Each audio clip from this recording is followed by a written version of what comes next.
इस कार्यक्रम के प्रायोजक हैं कृषि एवं किसान कल्याण मंत्रालय, भारत सरकार।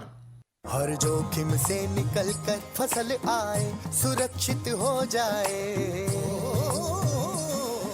फसल बीमा से हर किसान अब आत्मनिर्भर हो जाए। संकट के समय प्रधानमंत्री फसल बीमा योजना किसानों के लिए वरदान है। अब सूखा पड़े या बाढ़ आ जाए कोई डर नहीं। अब ओले पड़े या कीट पतंगे फसल खा जाए कोई फिक्र नहीं, क्योंकि हमने लिया है प्रधानमंत्री फसल बीमा। बुआई से फसल कटाई तक हर जोखिम का दावा, न्यूनतम प्रीमियम पर अधिकतम भुगतान का वादा। योजना से हर साल जुड़ रहे हैं 5 करोड़ से ज्यादा किसान। अब आपकी है बारी। नजदीकी कृषि कार्यालय, सहकारी समिति, बैंक शाखा, अधिकृत बीमा कंपनी या जन सेवा केंद्र में स्वेच्छा से करा सकते हैं पंजीकरण। फसल बीमा पोर्टल या फसल बीमा ऐप द्वारा भी कराया जा सकता है पंजीकरण। प्रधानमंत्री फसल बीमा योजना, आपकी फसलों का संपूर्ण सुरक्षा कवच। कृषि एवं किसान कल्याण मंत्रालय, भारत सरकार। किसान वाणी कार्यक्रम सुनने वाले सब भाण भाइयों ने धर्मवीर भाई की राम राम। भाइयों, धान की नर्सरी की बिजाई का काम जो है किसान भाई पहले से ही शुरू कर चुके होंगे। तो धान की नर्सरी बोते वक्त क्या सावधानियां होनी चाहिए, इस बारे में हमने बातचीत की है डॉक्टर अश्विनी कुमार, पादप रोग विशेषज्ञ, कृषि विज्ञान केंद्र कुरुक्षेत्र से। तो कार्यक्रम में हम आज ये बातचीत आपको सुनवा रहे हैं। ये बेहद ज्ञान को बढ़ाने वाली बातचीत है। इस बातचीत से आपका वास्तव में ही बहुत ज़्यादा फायदा होने वाला है। आइए सुनते हैं ये बातचीत। धान की नर्सरी बोते समय सावधानियां, इस विषय पे हमने आमंत्रित किया है डॉक्टर अश्विनी कुमार, पादप रोग विशेषज्ञ, कृषि विज्ञान केंद्र कुरुक्षेत्र को। डॉक्टर साहब, आपका कार्यक्रम में स्वागत है। धन्यवाद। सबसे पहले तो मैं सभी किसान भाइयों का, क्योंकि आज के समय में धान की अब पनीरी बीजने का सबसे सही समय है। धान की मुख्यतः 3 प्रकार की 3 समय पे हम पनीरी बीज सकते हैं। आपका धान 3 तरह का है इसमें, एक बासमती टाइप लंबी अवधि का धान, एक मीडियम टाइप जिसमें आपकी जो वैरायटी हमारी 145 दिन में पकती हैं, जिनमें हमारी PR 126, PR 114 ये मुख्य रूप से हमारे सारे लगाते हैं, और तीसरा धान है जी कम अवधि का छोटी वैरायटी, जिसमें हमारी पूसा बासमती 1509 है। ये हमारी सारी 125 दिन में आ जाती है, PR 126 है। तो सबसे पहले तो 15 मई से 30 मई तक हमने जो लंबी अवधि की धान की किस्में हैं उनकी हमने इसकी नर्सरी की बिजाई करनी है जी। मध्य अवधि और लंबी अवधि की अभी हम इसी समय कर सकते हैं जी। दोनों की। मध्य अवधि की भी हमारा 15 मई से 30 मई है, लेकिन छोटी अवधि की जो हमारी किस्में हैं जिनमें हमारी पूसा बासमती 1509 है, PR 126 है, इनके धान की बिजाई, नर्सरी की बिजाई हमें 25 मई से लेकर 10 जून तक करनी चाहिए हमें। जी डॉक्टर साहब, तो ये तो बात रही कि नर्सरी की बिजाई करने का सही उपयुक्त समय क्या है। हाँ जी। लेकिन डॉक्टर साहब, बीज का अगर कोई बोना चाहता है किसान भाई, तो फिर उसके लिए सबसे पहला सवाल होता है कि मैं बीज का चुनाव कैसे करूं, कौन सा बीज लेऊं, इस बारे में थोड़ा बताएं किसान भाइयों को। अगर किसान, बीज के 2 ही मुख्य स्रोत हैं जी। पहला स्रोत है कि ज्यादातर किसान पहले समय में, आज से अगर 10 साल पहले आए, अपने घर का बीज प्रयोग में करते थे। तो जो भी आपने पिछले साल आपके खेत में जहाँ कोई बीमारी ना हो और वो आपने धान रख रखी हो आपने, उसको आप प्रयोग में ला सकते हैं। लेकिन उसके लिए आपने 2 तरीके अपनाने पड़ेंगे जी। सबसे पहले तो आपने उसी बीज को लेकर नमक के घोल में आपको डालना पड़ेगा। तो इसके लिए 1 किलोग्राम नमक 10 लीटर पानी में लेके उसमें 1 एकड़ के अंदर 10 किलो बीज लगता हमारा मोटी किस्मों का। बासमती वाली किस्मों का हमारा 8 किलो बीज लगता है। अब मोटी के साथ अगर हम हाइब्रिड बीज संकर धान लगा रहे हैं तो उनका भी बीज हमारा 6 से 8 किलो प्रति एकड़ पड़ता है। तो इनमें अगर घर का बीज हम प्रयोग कर रहे हैं, जो बासमती में ज्यादा लोग यूज करते हैं, मध्यम वाली में भी करते हैं, छोटी में नहीं करते, तो उसके लिए हमने 1 किलो नमक 10 किलो पानी में लेना है जी। और उसके अंदर आपने 2-2, 3-3 किलो करके 3 बार में आपने 1 एकड़ का बीज निकाल देना है जी। इसमें क्या होगा जी, जो हल्के और जो बीमारी वाले बीज हैं वो ऊपर आ जाते हैं तैर के, उनको आपने अपने हथेली से उठा के उसको बाहर निकाल दो। भारी बीज उसमें पानी में नीचे बैठ जाते हैं, उनको आप 2 या 3 बार साफ पानी से धो लो ताकि नमक का उन पे कोई प्रभाव न रहे। तो वो बीज का तरीका हमारा पहले तो स्वस्थ बीज लेने का। अब कहीं इन स्वस्थ बीज के अंदर भी कई बीमारियां होती हैं, जैसे जीवाणु पतंग हमारी आती है, इसमें बैक्टीरियल ब्लाइट और ब्लास्ट जी हमारी जो इसमें बासमती धान में आती है, उनके अंदर बीज के अंदर कीटाणु होते हैं, उनको दूर करने के लिए हमने बीज उपचार करना पड़ता है। बीज उपचार चाहे हमारा घर का बीज हो, चाहे हम सर्टिफाइड बीज मार्केट से लेके आए हो, बीज उपचार बहुत जरूरी है। क्योंकि सबसे पहले मैं कुरुक्षेत्र एरिया की बात करूँ या हमारे इस एरिया की बात करूँ, जिसमें मुख्यतः करनाल, कैथल, कुरुक्षेत्र डिस्ट्रिक्ट आते हैं, इनके अंदर बासमती धान की बिजाई सबसे ज्यादा होती है जी। और बासमती धान में एक बीमारी है बकानी, या इसको लोकल भाषा में लोग झंडा रोग कहते हैं। तो नर्सरी के अंदर भी आ जाता है जहाँ पनीरी बोते हैं, और मेन खेत में भी आ जाता है हमारा। तो इसके लिए बीज उपचार बहुत जरूरी है। घर के बीज के अंदर तो 100% आपने बीज उपचार करना है। सर्टिफाइड सीड वैसे बहुत हेल्दी होता है, लेकिन उसमें भी जो किसान बीज उपचार करेगा तो उसके खेत में या उसकी पनीरी में झंडा रोग, जो बासमती का नंबर 1 रोग है, नहीं आएगा। इसके लिए आपने 10 ग्राम कार्बेंडाजिम 10 ग्राम कार्बेंडाजिम, जिसका ब्रांड नेम हमारा बेवेस्टीन है, वो दवाई लेनी है जी। और 1 ग्राम स्टेप्टोसाइक्लिन लेनी है। 1 एकड़ के बीज के लिए 10 ग्राम कार्बेंडाजिम जो बेवेस्टीन के नाम से आती है और 1 ग्राम स्टेप्टोसाइक्लिन, इस मात्रा को 10 लीटर पानी में हमने भिगो लेना है और उसमें 1 एकड़ का बीज जो 10 किलो है उसको हमने डुबो देना है। जी।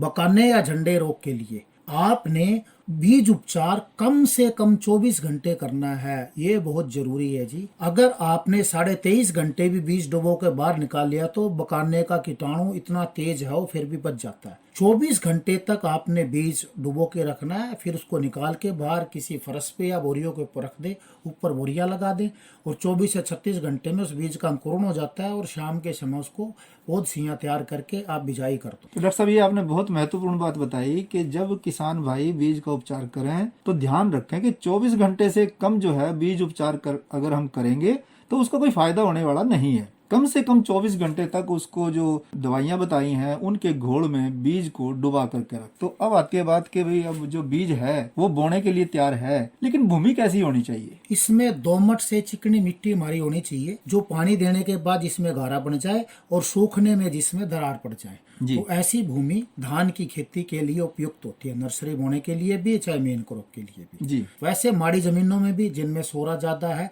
या हमारी जमीन ज्यादा सोडिक है या एसिडिक सोयल हमारी अक्षारीय है या हमारी अम्लीय जमीन है, उसमें भी धान की खेती की जा सकती है, लेकिन हमारी पैदावार सही नहीं आएगी। तो डॉक्टर साहब, एक बात और बताओ, भूमि की तैयारी करते वक्त किसान भाई क्या कुछ ध्यान रखें, कैसे जमीन की तैयारी करें? सबसे पहले तो मैं सर एक बात, हमने अपने पानी और मिट्टी की जांच करानी चाहिए। पानी और मिट्टी की जांच करानी चाहिए और उसी के हिसाब से हमने फिर इसके अंदर हमारे कौन से केमिकल डलने हैं, कौन सी खादें डलनी है, वो सही डलेंगी और हमारी उपयुक्त पैदावार आएगी जी। लेकिन ज्यादातर किसान खेती बाड़ी को आज भी है ना व्यवसाय नहीं मानते, तो उसके लिए अगर मिट्टी पानी की हमने जांच नहीं कराई है तो भी 1 एकड़ के लिए 10 किलोग्राम आपके नाइट्रोजन, 10 किलोग्राम फास्फोरस और 10 किलोग्राम पोटास, ये 3 खादें हैं 10 किलोग्राम। मैं टेक्निकल बेस पे कह रहा हूँ। अगर जैसे यूरिया के अंदर 40% होती है तो 10 का मतलब 22 किलो यूरिया हो गया।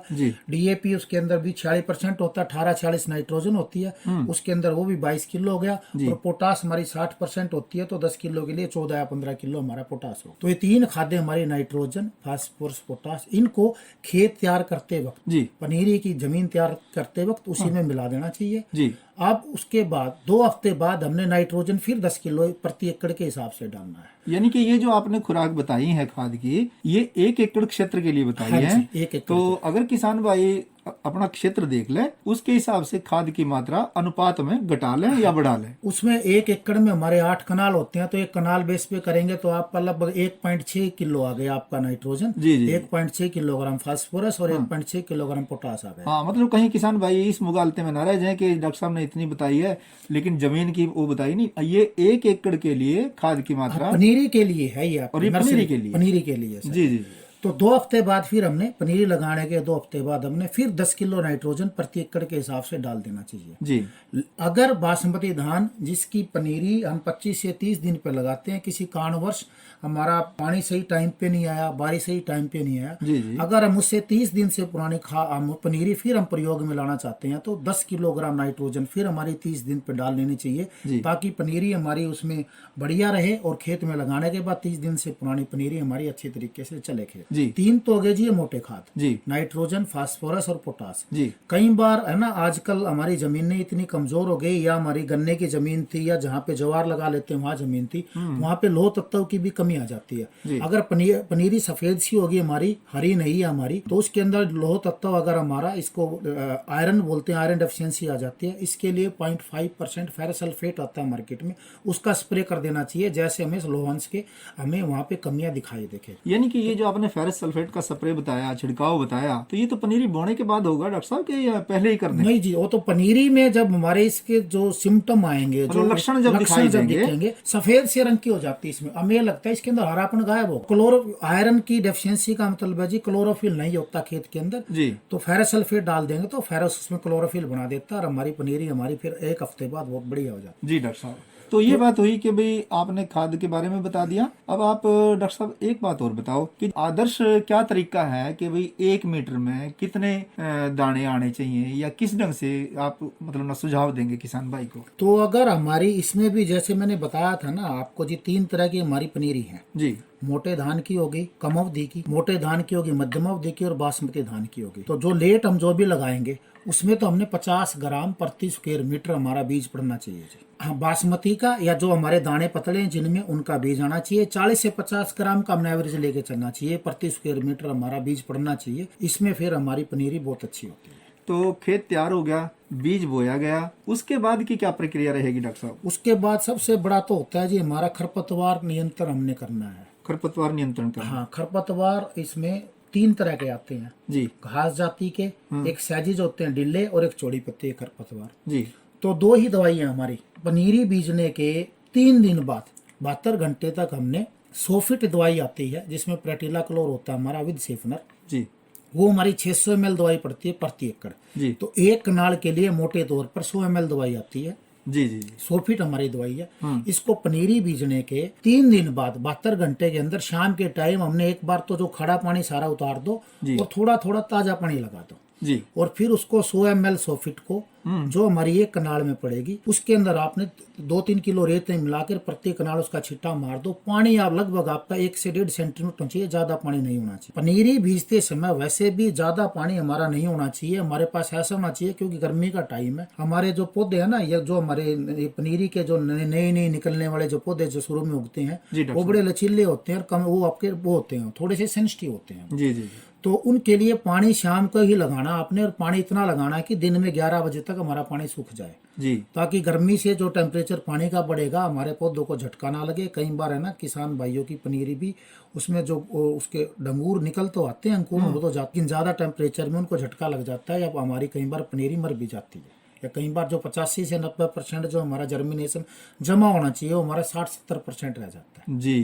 तो डॉक्टर साहब ये आपने बहुत अच्छी बात बताई। हर सीजन में किसान भाइयों की ये आम शिकायत रहती है कि वो प्रमाणित बीज भी ले लिया, एक अच्छी संस्था से बीज भी लिया और बीज था भी ठीक, पर इसके बावजूद किसान भाई कहता है कि जी मैंने जब पनीरी बोई है तो मेरी पनीरी तो जामी नहीं, या मेरी पनीरी बहुत कम जामी। तो इसके पीछे क्या कारण होते हैं डॉक्टर साहब? इसमें मैंने आपको जैसे पहले ही बताया जी, जो 3 मोटी चीजें हैं आपकी जी। एक तो आपने बीज उपचार सही किया नहीं किया जी।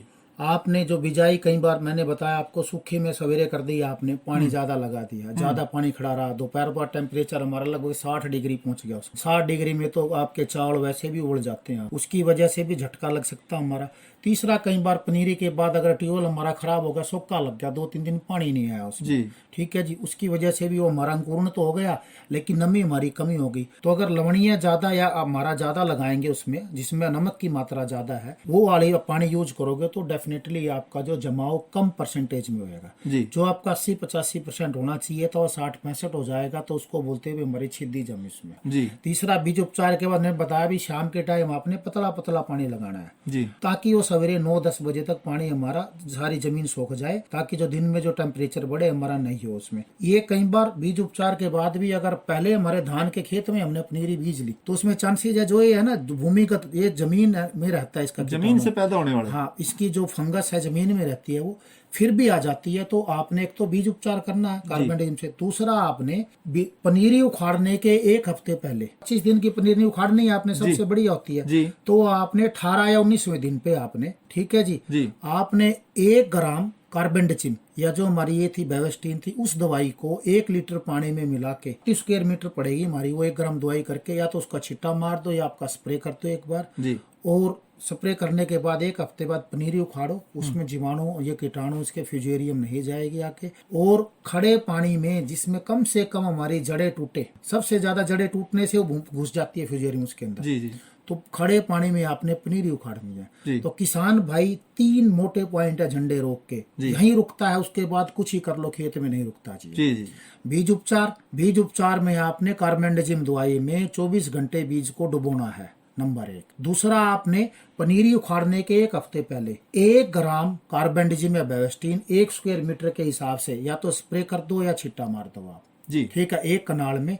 ठीक है जी, आपका तो 200 ग्राम दवाई पड़ेगी आपकी, क्योंकि 200 स्क्वायर मीटर हो गया आपका वो जी। तो दवाई घेर के। और तीसरा, आपने पनीरी उखाड़ते वक्त खेत में पानी होना चाहिए ताकि हमारी जड़ें कम से कम टूटे। इन 3 चीजों का ध्यान रखोगे तो आपके खेत में झंडा रोग, जो भारी बासमती के अंदर नंबर 1 प्रॉब्लम है, वो नहीं आएगा। यही इसका संपूर्ण इलाज है।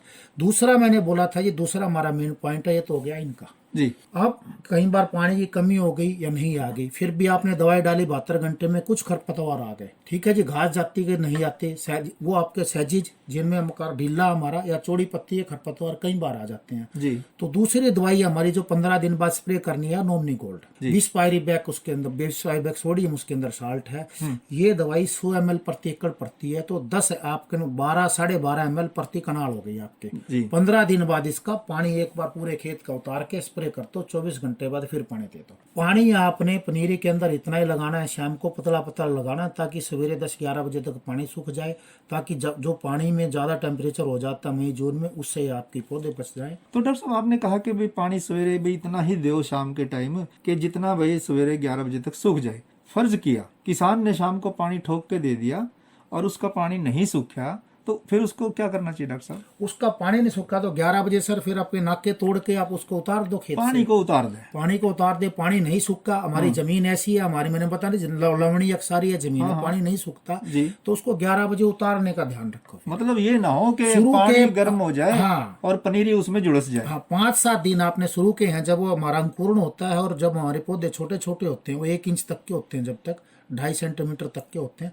तब तक ऐसा करो कि 10:30-11 बजे हमने पानी उतार देना को लगाते हैं जी। पनीरी उखाड़ने से 1 हफ्ता पहले 1 ग्राम कार्बेंडाजिम बेवेस्टीन दवाई 1 स्क्वायर मीटर के हिसाब से डालनी है, इसमें झंडे वाला रोग नहीं जाए। उसके बाद इसका कोई समाधान नहीं है। तो डॉक्टर साहब, अगर आपको लगता है कि कुछ और बात भी किसान भाइयों को इस बारे में अभी से ही बता देनी चाहिए कि अगर धान के खेत में पहले हमने धान लिया, उसी में आपने बीज बो दिया पनीरी के लिए, तो कई बार मैंने बताया ना जी, जो बकाने वाला झंडे वाले बीमारी के कीटाणु है, जो फंगस है, जो फंजाई आपकी फफूंद है, वो जमीन में ही ज्यादा रहती है, वो आ जाए तो उसके पौधे पतले और अलग ही खड़े हो जाते हैं। बासमती धान में तो दिख जाते हैं। वो पनीरी आपने या तो उनको उखाड़ दो, या अगर ज्यादा आ गए तो उस पनीरी को आपने मेन खेत में नहीं लगाना, आपने ट्रांसप्लांट नहीं करेंगे तो मेन खेत में भी जाएगी वो।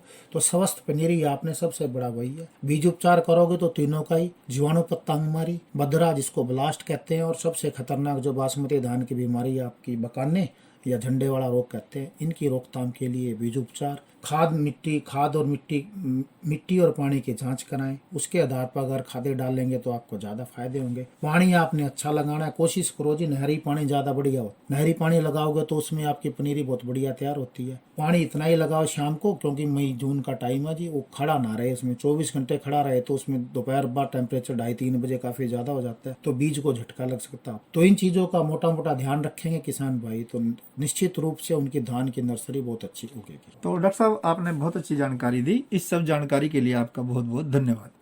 तो ये थे डॉक्टर अश्विनी कुमार।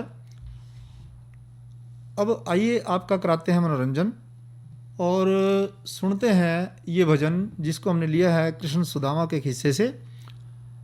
गायक स्वर है राजवीर के। आइए सुनते हैं।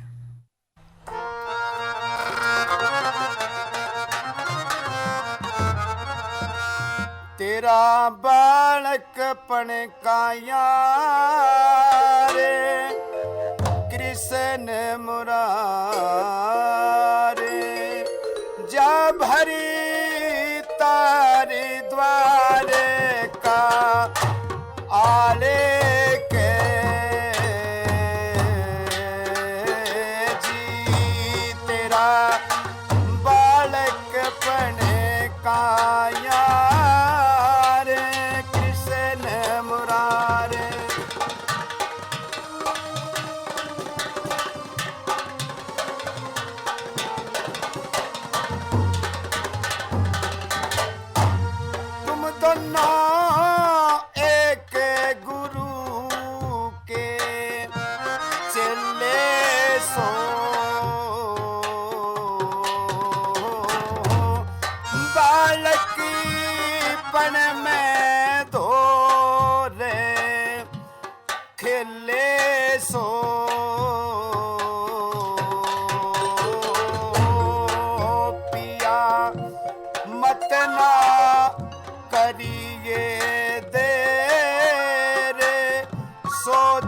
ये फेर अरे जी गेरे कन्हैया काले के जी तेरा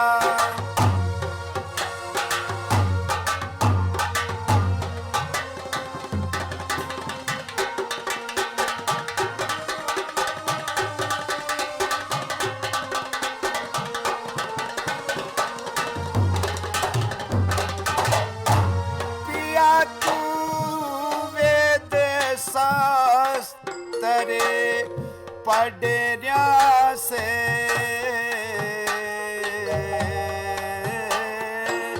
मारे यू टोटा सरी पे चढ़िया से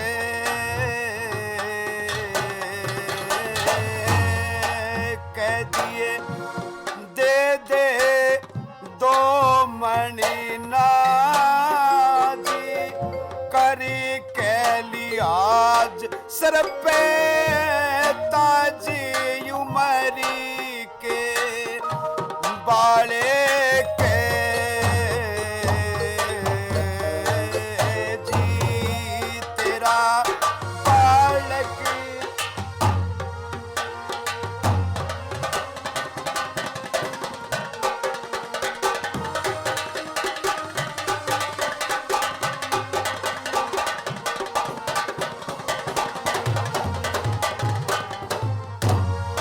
टोटा सोवर्ण ना दे सोऊं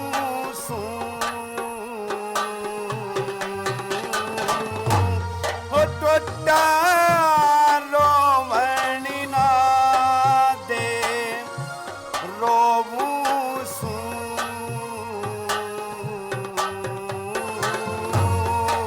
कह दिए मैं ब्राह्मण तू हीर रे बेपी मार दे तीरी करमी के ताले के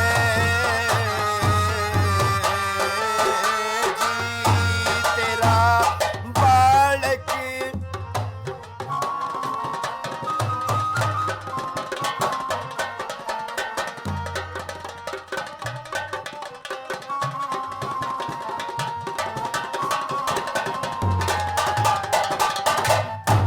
ओ मंगे राम मेटी दे खराबी ने दिखे मैं भेजा सूं तेरी भाभी ने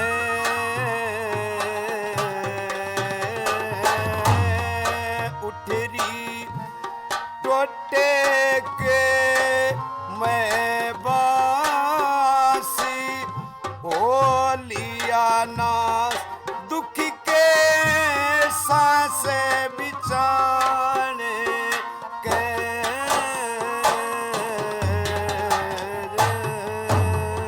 जी तेरा बालकी पने का यार कृष्ण मुरार जा भरी तारे तुम्हारी का आले के जी तो ये थे राजवीर सिंह और जो कि सुना रहे थे भजन कृष्ण सुदामा के खिस्से से। अब मौसम की जानकारी आपने दे दें। आज का अधिकतम तापमान 39 डिग्री सेल्सियस और न्यूनतम तापमान 23 डिग्री सेल्सियस रिकॉर्ड होया। कल के तापमान के बारे में अनुमान है कि कल का न्यूनतम तापमान 20 डिग्री सेल्सियस रहेगा और अधिकतम तापमान 26 डिग्री सेल्सियस रहने की संभावना है। तो वहीं कल बरसात होने के आसार भी हैं। कल के किसान वाणी कार्यक्रम की जानकारी भी हम आपको देना चाहेंगे। कल किसान वाणी कार्यक्रम में हम चर्चा लेकर के हाजिर होंगे कि बेर के बागों की देखभाल इस विषय पे, और दूसरी हम चर्चा करेंगे कोरोना के लक्षण और बचाव किस तरीके से हो, इस बारे में भी हम कल चर्चा करेंगे। भाइयों, कार्यक्रम में चलते चलते हम ये ज़रूर बताना चाहेंगे कि फसलों के जो अवशेष हैं वो पूरे के पूरे देश के अंदर लगभग 63,500 क्विंटल हर साल जो है फसल अवशेष पैदा हुए हैं, और उनमें से केवल 10% जो फसल अवशेष हैं उनका हम प्रबंधन कर रहे हैं। और इस तरीके से हम ज़मीन की जो उपजाऊ शक्ति है उसको हम बहुत बुरी तरीके से प्रभावित कर रहे हैं। खुद ही ये कह लें कि अपने हाथ से और अपने पैर पे खुद कुहाड़ी मार रहे हैं। ऐसा ना करें, फसल अवशेषों का उचित प्रबंधन करें। नहीं आता तो हमने कृषि वैज्ञानिकों से सीखना पड़ेगा कि फसलों के जब भी अवशेष बचे खेतों में तो उनका प्रबंधन करें, उनको जड़ावें ना। अरे अरे अरे क्या कर रहा है? इधर इधर इधर हम बोल रहे हैं तेरे बीजू का। उतला बोल रहा है? हाँ, पक्षियों से तो हम खेत को बचा लेते हैं, पर इन घातक रसायनों से कैसे बचाएं? मतलब? देख बेटा, तू जो ये अंधाधुंध रसायन मिलाता है ना, मिट्टी की सेहत बिगड़ने लगी है। और जब माटी ही कमजोर पड़ जाएगी तो उपज कैसे सेहतमंद होगी? हाँ? अरे पहले ऐसा नहीं था। पूछना अपने बड़े बुजुर्गों से, कैसे फसल लहलहाती थी, शुद्धता झलकती थी। हाँ, माटी भी तंदुरुस्त और लोग भी। अरे अब पहली वाली बात कहाँ? पर अब तो सब यही डाले हैं। सब नहीं, आज भी लाखों जागरूक किसान परंपरागत विधि से फसल उगा रहे हैं। खर्चा कम और उपज की कीमत भी बेहतर पा रहे हैं। सच है? रे बेटे, एक्सपीरियंस से बता रहे हैं, धूप में बाल सफेद नहीं किए हैं। हाँ। ठीक है भाई, मैं भी आज से जैविक खेती शुरू करूंगा। माटी से प्रेम की परंपरा है, परंपरागत खेती। तो ये था हमारा आज का किसान वाणी कार्यक्रम। इस कार्यक्रम के प्रायोजक थे कृषि एवं किसान कल्याण मंत्रालय, भारत सरकार। तो धर्मवीर भाई ने देव इजाज़त। अच्छा भाइयों, राम राम।